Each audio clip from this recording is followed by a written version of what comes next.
Tapi memaksakan diri pada satu bentuk bagi saya itu sesuatu yang nanti akan membuat kita sulit menjalankan agama. Tidur diatur modelnya, makan diatur modelnya. Nanti makan wajib 3 jari. Siapa yang bilang wajib 3 jari? Tapi ada hadisnya Nabi pernah makan 3 jari. Nabi pernah juga makan pakai 5 jari. Terus yang sunnah yang mana? Yang sunnah yang makan pakai jari. Masa dihitung jarinya 3 atau 5? Karena Nabi pernah makan 5 jari, lebih sering 5 jari. Kalau 3 jari pernah, ya Bapak juga kalau makan roti canai itu, ya 3 jari bisa Pak. Tapi kalau kita makan soto ayam pakai 3 jari, nggak dapat Pak. Nggak dapat. Ini makan soto jadi kayak lomba 17-an, susah banget. Terus gimana? Ya ada sahabat melihat Nabi makan 3 jari, disampaikan ke kita. Tapi bukan berarti itu satu-satunya cara makan Nabi, bukan. Nabi pakai 5 jari, pakai 3 jari, pakai. Terus gimana? Yang penting makan pakai jari, gitu saja. Kalau makan diatur, tidur diatur, pakaian diatur, kita mengimitasi Nabi, yang padahal itu bukan bagian dari wahyunya Nabi, tapi basyariahnya Nabi. Bayangkan kalau kita harus ikut Nabi secara fisik, nggak bakal bisa Pak. Nabi disebut jenggotnya tebal Pak, di sini Pak. Sampai sini. Dan beliau dari sini ada bulu lembut Pak, sampai dada. Di belakang juga ada bulu lagi. Ya karena orang Arab begitu, punya bulu. Kalau kita kan susah. Saya punya jenggot juga sebenarnya nggak jenggot Nabi, bukan nih Pak. Ini jenggot lebih mirip kayak akar gigi gitu. Ada teman saya itu jenggot cuma dikit, cuma 4, 5 gitu. Pegang-pegang begini aja. Kalau di pesantren dulu saking pengennya punya jenggot, kita tuh sampai beli, dulu nggak tahu ya. Yang tua-tua pasti ingat, minyak Firdaus Pak, Firdaus oil, oles-olesin gitu. Ada yang tumbuh, ada, tapi nggak akan banyak karena kita secara secara cetakan gennya memang bukan gen orang berbulu. Yang lebih hebat itu pakai buntut kambing Pak. Buntut kambing itu kalau dibakar, ini kalau Idul Adha ya, dibakar keluar minyak, dioles-oles Pak. Banyak yang berhasil, tapi ada juga yang tubuhnya kutil. Di sini bukannya jenggot malah kutil. Itu kenapa kutil? Mau sunnah Nabi malah kutilan. Kenapa? Ya itu tadi, karena kalau yang punya jenggot silakan. Karena Nabi pengen nukholif al-Yahud. Kita pengen berbeda dengan Yahudi. Yahudi itu nggak mau punya jenggot, pengennya punya kumis. Dulu zaman Nabi. Karena itu Nabi bilang khalifuhum, berbeda. Kita punya jenggot, fauliha, biarkan jenggot gitu. Tapi kumisnya kita potong. Kalau sekarang orang Yahudi jenggot kumis sama, punya juga sama. Jadi udah nggak ada tasyabuhnya, udah nggak ada. Nah kalau kita paksakan punya bulu yang tadi, bulu lembut di sini sampai dada gitu. Karena Nabi dadanya kadang kebuka, jadi kelihatan. Kalau di bawah dada nggak kelihatan, karena sudah masuk aurat. Nabi itu kadang-kadang kalau lagi kerja keras Pak ya, kerja entah apa, misalnya merenovasi masjid atau kerja apapun yang nggak disebutkan dalam hadis, itu beliau kadang nggak pakai baju memang karena gerah. Kalau bahasa kita mungkin pakai kaos kutang lah, sampai kelihatan. Termasuk yang di belakang kelihatan bulunya. Nah kalau kita mau ikut bulunya Nabi, jenggotnya Nabi, ya susah, sangat susah.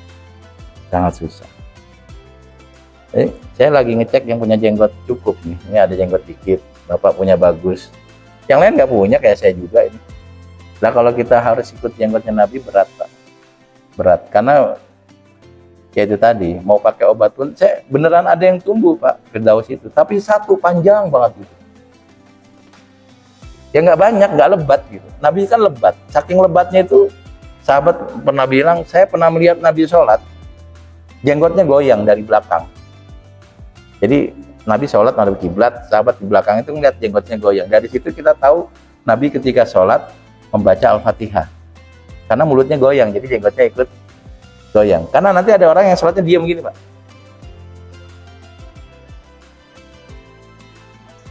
Kalau ditanya nggak baca Fatihah, baca di otak. Harusnya pakai mulut. Dalilnya mana? Itu Nabi jenggotnya goyang.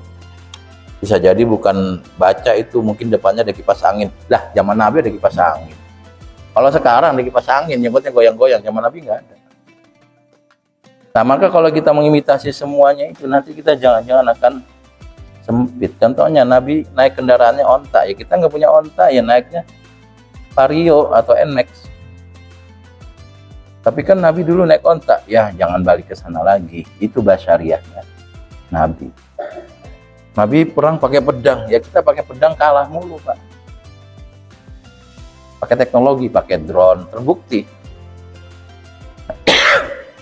Perang di Rusia Ukraina itu kan bisa bertahan, yang menang yang punya teknologi. Kalau kita dikembalikan dengan alasan ittiba atau ikut sunnah Nabi, nanti jangan-jangan itu kita salah paham. Nah ini contoh bagaimana hadis dipahami. Tadi saya ulang, ada yang yakin ini kenabian, berarti kita ikuti. Ada yang yakin ini bukan kenabian, jangan diikuti. Dan ada yang abu-abu. Yang saya sampaikan contoh yang abu-abu, pakaian, makanan. Jadi kalau Bapak punya pendapat yang berbeda, namanya juga abu-abu, silakan saja. Dan nanti ada satu lagi yang disebut khususiyat. Khususiyat itu sesuatu yang hanya boleh Nabi lakukan. Contohnya apa? Ya, contoh khususiyat Nabi itu ada banyak Pak ya khususiyat. Yang pertama, Nabi menikah lebih dari 4. Lalu Nabi wajib sholat tahajud. Nabi wajib tahajud Pak. Wa minal laili fatahajjat bihi nafilatan lak. Qumil laila illa qalila nisfahu aw inqus minhu qalila. Nabi wajib korban. Fasholli li rabbika wanhar. Dan ada beberapa yang lain yang masuk kategori khususiyatnya Nabi. Nabi Muhammad itu pernah tidur tapi nggak wudhu, langsung sholat. Kalau kita kan kalau tidur wudhu dulu, kecuali kalau tidurnya itu tidur yang nggak kentut. Kan ditanya kenapa begitu? Karena mu'aini wala yanamu qalbi. Saya memang tidur secara fisik, tapi saya masih sadar. Kalau masih sadar, berarti Nabi bisa mengontrol kentutnya. Kan orang yang tidur kan nggak sadar, dia kentut kadang nggak sadar. Makanya orang yang tidur duduk dianggap tidak batal, karena walaupun dia hilang kesadaran tapi nggak bisa kentut. Bapak duduk kayak gini nggak bisa kentut Pak, saya udah simulasi nggak bisa. Bapak bisa kentut kalau angkat gini dikit Pak. Nah kayak gitu. Bapak kalau naik motor juga nggak bisa kentut. Bapak kalau mau naik motor kentut, angkat pantat dikit tuh. Nah gitu. Kalau naik motor depan ada yang begitu, klaksonin tuh Pak. Ini kentut orang. Udah di depan ada truk ayam, ya ada orang ngangkat pantat, berarti lagi kentut. Nah Nabi pernah tidak berwudu karena yanamu aini wala yanamu qalbi. Mata saya tidur tapi saya tidak tidur sebenarnya. Karena beliau sadar, beliau bisa mengatur fisiknya dan bisa langsung sholat dan beberapa hal lain. Nah, dalam aspek yang abu-abu tadi kita boleh beda pendapat. Saya ingin menyampaikan ini sebagai bahan wawasan saja, Bapak. Kesempatan kita untuk mendiskusikan tema agama kan yang di bulan Ramadan seperti itu. Sehingga nanti ketika ada pilihan-pilihan, ada bentuk-bentuk yang berbeda, kita lebih arif menyikapinya. Oh ternyata mungkin dia memahami bahwa ini sunnah. Oh ternyata mungkin dia memahami ini bukan sunnah. Maka kemudian dia memiliki tampilan yang berbeda.